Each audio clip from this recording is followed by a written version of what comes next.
Will God ask you S to quote from to Bible be getting to heaven? When I was a child, and my father was pressing me so much. Sankofa, happy to be in your homes once again, Africa in the world. Maybe Russia must be very careful. Greediness leads to destruction. Many people doesn't know this one. And it is true, just by the way. When I was a child, my father once told me that I asked him that when someone is going to heaven, will he quote the Bible and explain before entering into heaven? My father said, he hasn't died before and come back. So how can you know this one? So I was asking him that, why do so many people wanted me to say, go and read the Bible, go and read the Bible, go and read the Bible? So I was asking my father, will reading the Bible and knowing everything in the Bible send me to heaven, or will read and quote something from the Bible before we enter into heaven?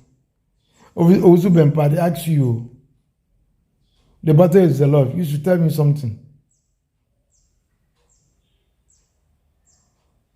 Huh?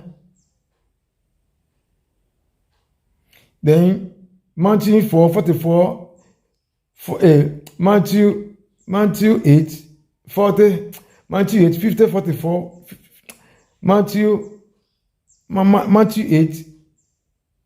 8:50-44. You too. Tell me something. You self know yourself.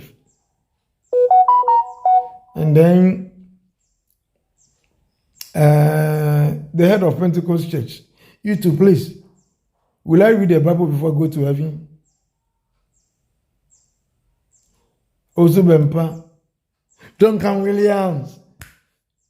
Will I read the Bible, or they ask me, quote from the Bible before I will go to heaven? You don't need to know anything about the Bible now.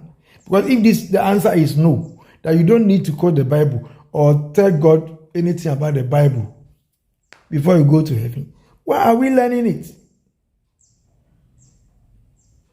Love your neighbor as thyself. It is there already before the Bible came. Because we weren't killing ourselves. The unyonku to say ourselves. The fire unyonku enya and fire unhu. There's too many proverbs and saying in our African language, gantry and all the rest. That is another representation of love your neighbor as thyself. Forgiveness. And forgive and forget. They were all there.